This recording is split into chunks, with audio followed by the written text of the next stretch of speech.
से जीतने वालों को मेरा सलाम और प्रणाम। एक दिन लाओ त्सु शांत बैठे हुए थे। उनके चेहरे पर हल्की मुस्कुराहट थी। आज उन्हें दूर से एक शिष्य गौर से देख रहा था। इतने में कुछ लोग लाओ त्सु से मिलने आए। लाओ त्सु ने उन लोगों से बातें की, सबसे हालचाल पूछा। किसी ने परेशानी बताई तो किसी ने अच्छी खबर सुनाई। शिष्य ने देखा कि लोगों से बात करते हुए भी लाओ त्सु के आंखों में वही शांति है, चेहरे पर वही मुस्कुराहट है जो ध्यान के समय थी। एकांत पाकर शिष्य ने लाओ त्सु से कहा, मास्टर, आज आपको देखकर मुझे ऐसा लगा कि आप हमेशा ध्यान में रहते हो। लाओ त्सु ने केवल मुस्कुराया पर कुछ कहा नहीं। फिर शिष्य ने लाओ त्सु से पूछा, मास्टर, आप ध्यान में मन शांत करने के लिए क्या करते हो और आप हमेशा ध्यान में रहने के लिए क्या करते हो? लाओ त्सु ने कहा, मैं सच बताऊं तो मैं कुछ भी नहीं करता। लाओ त्सु के शब्दों में ऐसी शांति थी कि शिष्य थोड़ी देर के लिए शांत हो गया। फिर वो हैरान होकर बोला, मास्टर, आपने तो हमें बहुत कुछ सिखाया है, शरीर पर ध्यान देना, सांस पर ध्यान देना। अब आप कहते हो कि कुछ नहीं करना? लाओ त्सु जोर से हंसे और कहा, अच्छी बात है, आज इसी बात को गहराई से समझते हैं। प्यारे शिष्य, तुम बताओ, जब तुम सांसों पर ध्यान देते हो तो क्या होता है? शिष्य ने कहा, मास्टर, सांस पर ध्यान लगाने से मन शांत होने लगता है। कुछ देर के लिए अच्छा लगता है, लेकिन उसके बाद मन और ज्यादा बेचैन हो जाता है। मैं पूरे दिन शांति अनुभव नहीं कर पाता। लाओ त्सु ने कहा, सांस पर ध्यान देना लक्ष्य नहीं है, ये तुम्हें उस स्थिति तक पहुंचाने के लिए है जहां तुम्हें कुछ करना ही ना पड़े। ध्यान का तरीका। लाओ त्सु ने कहा, चलो हम साथ में ध्यान करते हैं। धीरे धीरे, बिना किसी जल्दी के, बड़े आराम से अपना ध्यान सांसों पर ले आओ। इसके आने को देखो, इसके जाने को देखो। बड़े कौतूहल से सांस के चलने को देखो। अब बताओ क्या हो रहा है? शिष्य ने कहा, धीरे धीरे मुझे सांसों की शांति महसूस हो रही है। लाओ त्सु ने कहा, अब अपना ध्यान शांति पर ले आओ और सांसों को भूल जाओ। सांसों को अपने आप चलने दो। थोड़ी देर बाद शिष्य के चेहरे पर मुस्कान भर आई। लाओ त्सु ने कहा, देखो, शांति सांसों से भी सूक्ष्म है। ये शांति इतनी सूक्ष्म है कि यहां कुछ नहीं है। ये शांति खालीपन है।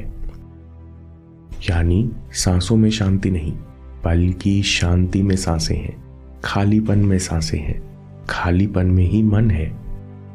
लाओ त्सु ने कहा, जब इस खालीपन में रहने लगोगे तो पाओगे कि सब कुछ यही है। तुम्हें हर चीज में आनंद महसूस होने लगेगा और इस आनंद का कोई कारण नहीं। तुम इस खालीपन को बिग माइंड कह सकते हो। लाओ त्सु ने कहा, बिग माइंड और स्मॉल माइंड में अंतर समझो। जब तुम पहली बार बिग माइंड में कदम रखते हो तो विचारों से लड़ना बंद हो जाता है। जीवन को वैसे स्वीकारने लगते हो जैसा वो बह रहा है। बिग माइंड वो खालीपन है जहां शांति रहती है। दूसरी ओर स्मॉल माइंड एनालिटिकल है, प्रतिक्रिया करता है, जिसमें अंतहीन विचार चलते हैं। शिष्य ने कहा, तो हम बिग माइंड की शांति में कैसे जा सकते हैं? लाओ त्सु ने कहा, लेसन नंबर 2, स्मॉल माइंड को देखना सीखो। जब तक तुम स्मॉल माइंड को नहीं पहचानते तब तक इसमें खोए रहोगे। बिग माइंड में जाने के लिए स्मॉल माइंड को पहचानना सीखो। शांत बैठकर देखो कि कैसे स्मॉल माइंड में तुम्हारा ध्यान एक विचार से दूसरे विचार पर छलांग मार रहा है। ऐसा करते ही तुम्हें एक शांति महसूस होने लगेगी, क्योंकि तुम हमेशा बिग माइंड में ही हो, यहां से ही सब कुछ देख रहे हो। लाओ त्सु ने कहा, तुम हमेशा खालीपन में हो। जैसे लहरें समुद्र में उठती और गिरती हैं, तूफान आते हैं, पर ये सब कभी समुद्र को ढक नहीं सकते। ठीक उसी प्रकार सांसें, विचार और भावनाएं इसी खालीपन में उठते हैं और कभी खालीपन को नहीं ढक सकते।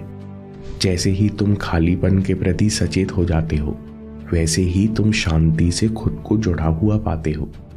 लाओ त्सु ने कहा, ध्यान हमें बिग माइंड की ओर वापस लाता है। शिष्य ने कहा, तो क्या मुझे हमेशा विचारों को देखना होगा?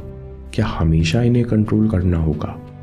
लाओ त्सु ने कहा, नहीं, ध्यान का असली मतलब समझो। ध्यान का मतलब विचारों को कंट्रोल करना या उन्हें भगाना नहीं, बल्कि ध्यान मन के असली स्वरूप यानी खालीपन पर यकीन करना है। ये जानना है कि जब तुम अपनी तरफ से छेड़छाड़ बंद कर देते हो तो मन में छिपी हुई शांति और खालीपन अपने आप सामने आ जाती हैं। क्योंकि स्मॉल माइंड का असली तत्व बिग माइंड या खालीपन है।